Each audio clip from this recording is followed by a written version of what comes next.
പ്രപഞ്ചത്തിൽ നമ്മളല്ലാതെ മറ്റാരെങ്കിലും ഉണ്ടോ? ഭൂമിയെപ്പോലുള്ള അല്ലെങ്കിൽ ഭൂമിയേക്കാൾ മനോഹരമായിട്ടുള്ള ഗ്രഹങ്ങൾ ഇവിടെയുണ്ടോ? അവിടെ ജീവജാലങ്ങളുണ്ടോ? ഉണ്ട് എന്ന് പറയുന്ന വ്യത്യസ്തമായിട്ടുള്ള നിരവധി ശാസ്ത്ര തിയറികളുണ്ട്. അക്കൂട്ടത്തിൽ ഏറ്റവും പ്രാധാന്യമർഹിക്കുന്ന 5 തിയറികളാണ് ഇന്ന് നമ്മളിവിടെ സംവദിക്കാൻ പോകുന്നത്. സൂ ഹൈപ്പോത്തിസിസ്. നിങ്ങൾ ഒരു സൂവിലൂടെ നടന്നു പോവുകയാണെന്ന് എടുക്കാം. അവിടെ നിങ്ങൾക്ക് വ്യത്യസ്തമായിട്ടുള്ള നിരവധി ജീവജാലങ്ങളെ കാണാൻ സാധിക്കും, പല പല കൂടുകളിലായിട്ട്. ചില കൂടുകൾ വളരെ അപകടകാരികളായിട്ടുള്ള സിംഹങ്ങളുണ്ടായിരിക്കും, കുറച്ചുകൂടെ അപകടം കുറഞ്ഞിട്ടുള്ള മാനുകളും ഉണ്ടായിരിക്കും. ഇതിനെല്ലാം പുറമെ പല പക്ഷികളും ഉണ്ടായിരിക്കും. അവരുടെ ശബ്ദങ്ങൾ നിങ്ങൾക്ക് കേൾക്കാൻ സാധിക്കുന്നുണ്ടായിരിക്കും. ഇതൊക്കെ കേൾക്കുമ്പോഴും നിങ്ങളുടെ മനസ്സിൽ ഒരു ചോദ്യമുണ്ട്: ഇവിടെ നമ്മൾ മനുഷ്യന്മാർ മാത്രമേ ഉള്ളൂ? മറ്റുള്ള ജീവജാലങ്ങൾ ഒന്നും തന്നെ ഇല്ലേ? അല്ലെങ്കിൽ മറ്റുള്ള ഏലിയൻസ് ഇവിടെ ഇല്ലേ? ഇതുതന്നെയാണ് സൂ ഹൈപ്പോത്തിസിസിന്റെ എസൻസ്. എന്തിനാണ് നമ്മൾ മൃഗങ്ങളെ സൂക്ഷിക്കുന്നത്? അതിൻ്റെ കാരണം അവയ്ക്ക് സുഖകരമായിട്ട് ജീവിക്കാനുള്ള ഒരു സാഹചര്യം ഒരുക്കുക, അതിനോടൊപ്പം തന്നെ അവരെ പഠനത്തിന് വിധേയമാക്കുക, അവരെ നേരിട്ട് കണ്ട് ആസ്വദിക്കുക, ഇതൊക്കെ തന്നെയാണ്. ഇത്തരത്തിൽ മറ്റുള്ള ഏലിയൻസ് നമ്മളെ ഒരു സൂ ആയിട്ട് ഉപയോഗിക്കുന്നുണ്ടെങ്കിലോ? ഈ മൃഗങ്ങളുമായിട്ട് നമ്മൾ നേരിട്ട് ഇടപെടുകയാണ്, അല്ലെങ്കിൽ അവയെ സൂയിലൊന്നും നമ്മൾ സൂക്ഷിക്കുന്നില്ല, അവരുടെ ഉള്ളിലേക്ക് തന്നെ നമ്മൾ ഇറങ്ങി ചെല്ലുകയാണ്. അങ്ങനെയാണെങ്കിൽ വലിയ വിപത്ത് തന്നെയാണ് ഇവിടെ സംഭവിക്കുന്നത്. സുരക്ഷിതമായി ജീവിക്കാനുള്ള അവരുടെ അവകാശത്തെയാണ് നമ്മൾ ഹനിക്കുന്നത്. അവരെ നമ്മൾ സൂയിൽ നിന്നും തുറന്ന് വെളിയിലേക്ക് വിടുകയാണെന്ന് എടുക്കാം. അങ്ങനെയാണെങ്കിൽ സാധാരണ മനുഷ്യരുമായി അവർക്ക് ഇടപെടേണ്ടി വരുന്നതാണ്. എല്ലാ മനുഷ്യരും ഒരുപോലെയല്ല. ചിലരൊക്കെ അവയെ ആക്രമിക്കാനും സാമ്പത്തികമായി അവയെ ഉപയോഗിക്കാനും ശ്രമിക്കുന്നതാണ്. ഏലിയൻസിലും ഇത്തരത്തിലുള്ള ആളുകൾ ഉണ്ടായിരിക്കാം. അതുകൊണ്ട് തന്നെ ഒരു സൂയിൽ എന്ന പോലെ നമ്മളെ ഇവിടെ സൂക്ഷിച്ചു വെച്ചിരിക്കുകയാണ്. വിദൂരതയിൽ ഇരുന്നു കൊണ്ട് അവർ നമ്മളെ നിരീക്ഷിക്കുന്നുണ്ടാകും, നമ്മളെക്കുറിച്ചുള്ള പഠനങ്ങൾ നടത്തുന്നുണ്ടായിരിക്കും, എല്ലാ കാര്യങ്ങളും അവർക്ക് മനസ്സിലാക്കാൻ സാധിക്കുന്നുമുണ്ടായിരിക്കും. മറ്റേതെങ്കിലും ഒരു ശക്തി ഇവിടേക്ക് കടന്നു ചെല്ലാൻ ശ്രമിക്കുകയാണെങ്കിൽ അതിനെ തടഞ്ഞു നിർത്തുന്നതും ഇവർ തന്നെ ആയിരിക്കും. ഇത് വളരെ രസകരമായ ഒരു തിയറി തന്നെയാണ്. ഏലിയൻസ് നമ്മളെ ഒരു യുണീക്കായ വാല്യുബിൾ ആയിട്ടുള്ള ഒരു സ്പീഷീസ് ആയിട്ടാണ് കരുതുന്നത്. നമ്മൾ വംശനാശത്തിലൂടെ കടന്നു പോകുന്ന ജീവജാലങ്ങളെ എത്രമാത്രം കെയർ ചെയ്യുന്നോ അതേ രീതിയിൽ തന്നെ ആയിരിക്കാം അവർ നമ്മളെയും കെയർ ചെയ്യുന്നത്. നമ്മൾ ചില ആദിവാസി ഗോത്രത്തിൽപ്പെട്ട മനുഷ്യരെയും ഇത്തരത്തിൽ സംരക്ഷിച്ച് നിർത്താറുണ്ട്. ആൻഡമാനിൽ താമസിക്കുന്ന സെന്റിനൽ ട്രൈബൽസ് ഇതിന്റെ മികച്ചൊരു ഉദാഹരണമാണ്. പക്ഷേ ഈ തിയറിക്കെതിരെ ചില ചോദ്യങ്ങൾ ഉയർന്നു വരുന്നുമുണ്ട്. പലരും ചോദിക്കുന്നത്, നമ്മളെ ഇപ്രകാരം സംരക്ഷിച്ച് നിർത്തുകയാണെങ്കിൽ എന്തുകൊണ്ടാണ് അതവർ നമ്മളെ അറിയിക്കാത്തത്? അവർക്ക് നമ്മളുമായിട്ട് ഏതെങ്കിലും തരത്തിൽ കമ്മ്യൂണിക്കേറ്റ് ചെയ്യാൻ സാധ്യമായേക്കും. അവർക്ക് ഇവിടെ നേരിട്ട് വരേണ്ട ആവശ്യമില്ല. നമ്മൾ ഉപയോഗിക്കുന്ന സാങ്കേതികവിദ്യ എപ്രകാരമാണെന്ന് അവർക്കറിയാം. അങ്ങനെയാണെങ്കിൽ അതുപയോഗിച്ച് അവർക്ക് നമ്മളുമായിട്ട് കമ്മ്യൂണിക്കേറ്റ് ചെയ്യാൻ സാധിക്കേണ്ടതാണ്.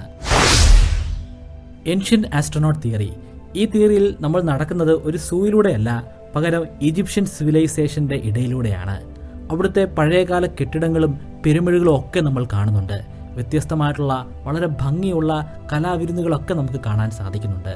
അത് കാണുമ്പോൾ നമ്മൾ എന്താണ് പറയുന്നത്? ആരായിരിക്കാം ഇതൊക്കെ നിർമ്മിച്ചത്? അത്രയധികം വർഷങ്ങൾക്ക് മുൻപ് എങ്ങനെയാണ് അവർക്ക് ഇത്തരത്തിലുള്ള പിരമിഡുകൾ സ്ഥാപിക്കാൻ സാധ്യമായത്? ഈ ചോദ്യം തന്നെയാണ് ഇത്തരത്തിലുള്ള ഒരു തിയറിയിലേക്ക് നമ്മളെ എത്തിച്ചേർത്തത്. ഈ തിയറി അനുസരിച്ച് വർഷങ്ങൾക്ക് മുമ്പ് ഇവിടെ ഏലിയൻസ് എത്തിയിട്ടുണ്ടായിരുന്നു. അവരുടെ പക്കലുണ്ടായിരുന്ന സാങ്കേതിക വിദ്യകൾ ഉപയോഗിച്ചിട്ടാണ് അവർ ഇതൊക്കെ തന്നെയും നിർമ്മിച്ചിരിക്കുന്നത്. പിന്നെ അവർ എങ്ങോട്ട് പോയി? ഈ തിയറിയിൽ തന്നെ പറയുന്നത് പിന്നീട് അവർ അവരുടെ സ്വന്തം ഗ്രഹത്തിലേക്ക് തിരികെ പോയി എന്നാണ്. എന്തിനായിരിക്കാം അവർ തിരികെ പോയത്? എന്തിനാണ് ഭൂമിയിൽ വന്നിട്ട് പോയത്? അവർ കൃത്യമായിട്ടുള്ള ഒരു തെളിവും ബാക്കി വെക്കാതെ എന്തിനാണ് പോയത്? ഒരുപക്ഷെ അവർക്ക് പലതരത്തിലുള്ള ഡേറ്റകൾ ഇവിടെ സൂക്ഷിക്കാമായിരുന്നു. പിന്നീട് നമുക്ക് മനസ്സിലാക്കാൻ സാധിക്കുമായിരുന്നു ഇത്തരത്തിലുള്ള ആളുകൾ ഇവിടെ എത്തിയിട്ടുണ്ടായിരുന്നു എന്ന്. ഈ തിയറിയെ സപ്പോർട്ട് ചെയ്യുന്ന ചില ഗവേഷകർ പറയുന്നത് അവരിവിടെ എത്തിച്ചേർന്നത് തന്നെ നമ്മളെ പഠിപ്പിക്കാനാണെന്നാണ്. ഇപ്രകാരമുള്ള ഒരു സിവിലൈസേഷനിലേക്ക് നമ്മളെ വഴിതിരിച്ചു വിടാൻ വേണ്ടിയാണ് അവർ വന്നു പോയത്. ഇപ്പോൾ നമ്മൾ എങ്ങനെയാണോ ഉള്ളത് ആ രീതിയിലേക്ക് മാറ്റിയെടുത്തത് ശരിക്കും അവരുടെ പ്രയത്നങ്ങൾ കൊണ്ടാണ്. വളരെ രസകരമായ ഈ തിയറി ഒരുപാട് ചോദ്യങ്ങളും ബാക്കി വെക്കുന്നുണ്ട്. വർഷങ്ങൾക്ക് മുമ്പ് ഇവിടെ വന്നു പോയ ആളുകൾ പിന്നീട് എന്തുകൊണ്ടാണ് ഇവിടേക്ക് തിരികെ വരാതെ പോയത്? ഇനി അന്ന് വന്ന ആരെങ്കിലും നമ്മളൊപ്പം നമ്മളിൽ ഒരാളായി കഴിഞ്ഞു പോകുന്നുണ്ടോ? ഒരുപക്ഷെ അവർ കാത്തിരിക്കുകയായിരിക്കും അവർ ഉദ്ദേശിക്കുന്ന ഒരു സാങ്കേതിക വിദ്യയിലേക്ക് നമ്മൾ എത്തിച്ചേരാനായിട്ട്. Cosmic ആൻസിസ്റ്ററി theory. ഈ തിയറിയിൽ നമ്മൾ യാത്ര ചെയ്യുന്നത് ഭൂമിയിലൂടെയല്ല, മറിച്ച് പ്രപഞ്ചത്തിലൂടെയാണ്. സ്പേസിലൂടെ നമ്മൾ യാത്ര ചെയ്യുന്ന ഒരു ആസ്ട്രോനോട്ടാണ്. അവിടെ വിചിത്രമായ ഒരു സിഗ്നൽ നമുക്ക് ലഭ്യമാകുന്നു. ആ സിഗ്നലിനെ നമ്മൾ ട്രേസ് ചെയ്തു പോകുമ്പോൾ അത് എത്തിച്ചേരുന്നത് ഒരു കൂട്ടം പാറകളിലാണ്. അതും സ്പേസിലൂടെ ഇങ്ങനെ ഒഴുകി പോവുകയാണ്. അതൊരു പക്ഷേ ഒരു മീറ്റിയോറൈറ്റ് ആകാം, അല്ലെങ്കിൽ ഒരു കോമറ്റുമാകാം. എന്തായാലും അതിലാണ് നിഗൂഢമായിട്ടുള്ള ജീവൻ ഇരിക്കുന്നത്. അതുതന്നെയാണ് ഈ തിയറിയിലും പറയുന്നത്. ഭൂമിയിൽ ജീവൻ എത്തിച്ചേർന്നിരിക്കുന്നത് കോമറ്റിലൂടെ അല്ലെങ്കിൽ മീറ്റിയോറൈറ്റിലൂടെയാണ്, അതുമല്ലെങ്കിൽ ഉൽക്കയിലൂടെയാണ്. പല ഘട്ടങ്ങളിലായി പല സമയങ്ങളിൽ ഇവിടെ ഉൽക്കകൾ വന്ന് പതിക്കുന്നുണ്ട്, അല്ലെങ്കിൽ ഉൽക്കാച്ചീളുകൾ വന്ന് പതിക്കുന്നുണ്ട്. അതിൽ നിന്നും പല മിനറൽസും ഭൂമിയുടെ ഒരു ഭാഗമായി മാറുന്നുമുണ്ട്. അത്തരത്തിലാണ് ഇവിടെ വർഷങ്ങൾക്ക് മുമ്പ് ജീവജാലങ്ങൾ എത്തിച്ചേർന്നതെന്ന് പറയുന്നു. ആദ്യം എത്തിയത് നേരിട്ടൊരു ജീവി ആയിരുന്നില്ല, എന്നാൽ ആദ്യത്തെ ജീവി ഉണ്ടാവാനുള്ള സത്തായിരുന്നു. വലിയ രീതിയിൽ ശാസ്ത്രീയമായിട്ടുള്ള ഒരു പിൻബലം ഈ തിയറിക്കുണ്ട്. കാരണം ഇവിടെ ആദ്യമായി ജലം എത്തിച്ചേർന്നത് ഇത്തരത്തിലുള്ള കോമറ്റുകളിലൂടെയും മീറ്റിയോറൈറ്റിലൂടെയും ആണെന്ന് നമ്മൾ നേരത്തെ തന്നെ കണ്ടെത്തിയിട്ടുള്ളതാണ്. ഭൂമിയിൽ ഉണ്ടായിരുന്നതല്ല ജലം, അത് പ്രപഞ്ചത്തിന്റെ മറ്റേതോ ഒരു ഭാഗത്തു നിന്നും ഉണ്ടായതാണ്. എങ്കിൽ എവിടെ നിന്നായിരിക്കാം അത് വന്നത്? ആ മറ്റേതോ ഒരു ഭാഗം എവിടെയാണ്? അതിനുള്ള ഉത്തരവും ഈ ഒരു തിയറിയിൽ പറയുന്നുണ്ട്. അത് പറയുന്നത് മറ്റൊരു ഗ്രഹത്തിൽ നിന്നാണെന്നാണ്. ആ ഗ്രഹത്തിലെ ജീവിതം ദുസ്സഹമായതോടുകൂടി അവിടെയുള്ള ജീവജാലങ്ങൾ വംശനാശത്തിന് ഇരയാകുന്ന സാഹചര്യത്തിൽ അതിൻ്റെ സത്ത് പ്രപഞ്ചത്തിൻ്റെ പല ഭാഗങ്ങളിലേക്ക് ഇത്തരത്തിൽ മെറ്ററോയിറ്റുകളുടെയും അതുപോലെ ആസ്ട്രോയിഡുകളുടെയും ഒക്കെ രൂപത്തിൽ എത്തിക്കുകയായിരുന്നു. അങ്ങനെയാണെങ്കിൽ ഈ തിയറി പറയുന്നത് ഭൂമിയിൽ മാത്രമല്ല ഇങ്ങനെയുള്ള ജീവജാലങ്ങൾ ഉള്ളത്. ഈ മീറ്റിയോറൈറ്റുകളൊക്കെ പല ഭാഗങ്ങളിലേക്ക് പോയിട്ടുണ്ട്. അങ്ങനെ ഭൂമി പോലുള്ള അനുകൂലമായിട്ടുള്ള സാഹചര്യമുള്ള പല സ്ഥലങ്ങളിലും അത് എത്തിച്ചേർന്നിട്ടുമുണ്ട്. അവിടെയൊക്കെ ഇത്തരത്തിലുള്ള സിവിലൈസേഷനും ധാരാളമായി ഉണ്ടാകും. ഡ്രേക്ക് ഇക്വേഷൻ പേരിൽ സൂചിപ്പിക്കുന്നത് പോലെ തന്നെ ഇതൊരു സമവാക്യമാണ്. ഈ സമവാക്യത്തിന് ചില ചേരുവകളുണ്ട്. ആ ചേരുവകൾ നമ്മൾ ചേർത്ത് കൊടുക്കുകയാണെങ്കിൽ നമുക്കൊരു സംഖ്യ ഉത്തരമായി കിട്ടും. ആ സംഖ്യ അർത്ഥമാക്കുന്നത് നമ്മുടെ സ്വന്തം ഗാലക്സിയായ മിൽക്കി വേയിൽ എത്രമാത്രം ഏലിയൻ സിവിലൈസേഷൻസ് ഉണ്ടെന്നാണ്.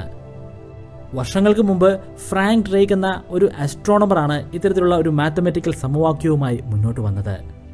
1961 ഈ ഇക്വേഷൻ ആദ്യമായി ഫ്രാങ്ക് മുന്നോട്ട് വയ്ക്കുന്നത്.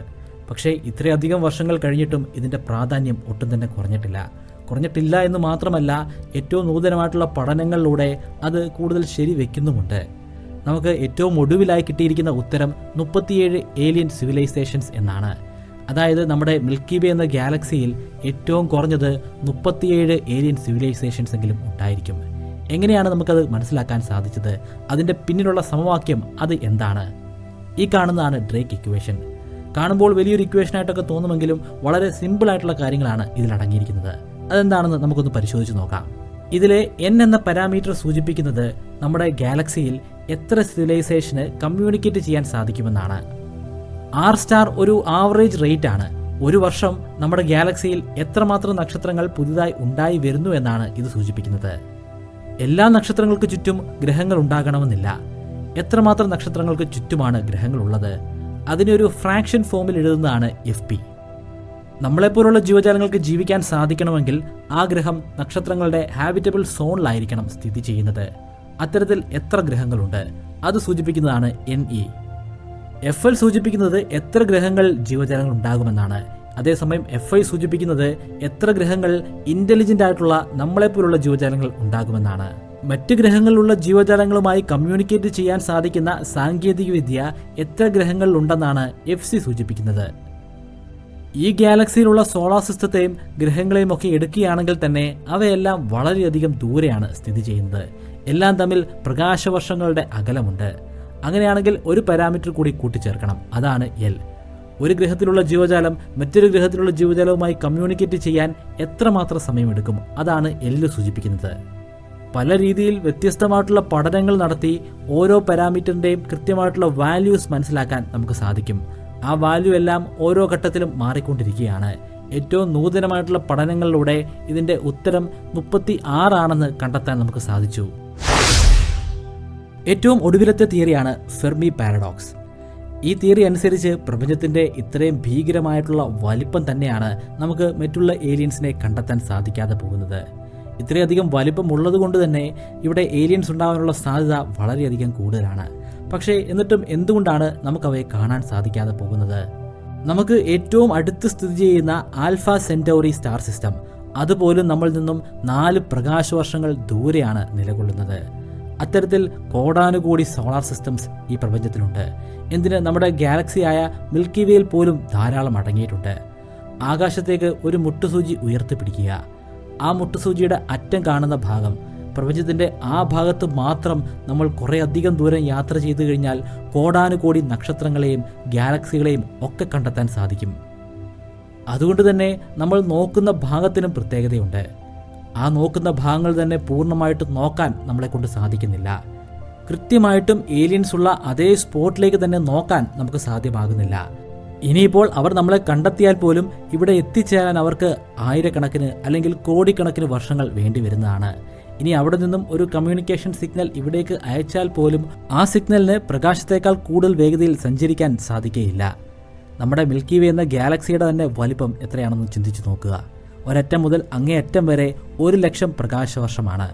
അതായത് അങ്ങേയറ്റത്തുനിന്നും ഒരു സിഗ്നൽ ഇവിടേക്ക് അയക്കുകയാണെങ്കിൽ 1,00,000 വർഷം വേണ്ടിവരും ആ സിഗ്നൽ ഇവിടെ എത്തിച്ചേരാൻ. മിൽക്കി വേക്ക് വെളിയിലും നിരവധി ഗാലക്സികളുണ്ട്, ഗാലക്റ്റിക് ക്ലസ്റ്ററുകളുണ്ട്. അതിനും അപ്പുറത്തേക്ക് വേറെയും ലോകമുണ്ട്. അവിടെ നിന്നൊക്കെയുള്ള സിഗ്നലുകൾ ഇവിടേക്ക് വരുന്നുണ്ടാകും. പക്ഷേ അത് ഇവിടെ എത്തിച്ചേരണമെങ്കിൽ കോടാനുകോടി വർഷങ്ങൾ വേണ്ടിവരും. ഈ 5 തിയറികൾ ഏത് തിയറിയാണ് കൂടുതൽ ശരിയായി നിങ്ങൾക്ക് തോന്നുന്നത്? ഇതിൽ പലതും തെറ്റായിരിക്കും. പക്ഷേ നമ്മളുടെ ചിന്തകൾ, ആ ചിന്തകൾക്ക് തീ പകരാൻ ഈ തിയറികൾ ധാരാളമാണ്. കൂടുതൽ പഠനങ്ങൾ നടത്താനും ഇത് നമ്മളെ സഹായിക്കുന്നു. നിങ്ങളുടെ ഇഷ്ടപ്പെട്ട തിയറി ഏതാണെങ്കിലും അത് താഴെ കമൻറ്റ് ബോക്സിൽ രേഖപ്പെടുത്തുക. ഇനി ഇതൊന്നുമല്ല, മറ്റേതെങ്കിലും ഒരു തിയറിയോടാണ് നിങ്ങൾക്ക് താല്പര്യമെങ്കിൽ ആ തിയറിയും താഴെ കമൻറ്റ് ബോക്സിൽ രേഖപ്പെടുത്താൻ മറക്കാതിരിക്കുക. ബ്രൈറ്റ് എക്സ്പ്ലെയിനർ എന്ന പേരിൽ ഒരു യൂട്യൂബ് ചാനൽ തുടങ്ങിയിട്ടുണ്ട്. ശാസ്ത്രേതര വിഷയങ്ങളായിരിക്കും അതിൽ കൈകാര്യം ചെയ്യുന്നത്.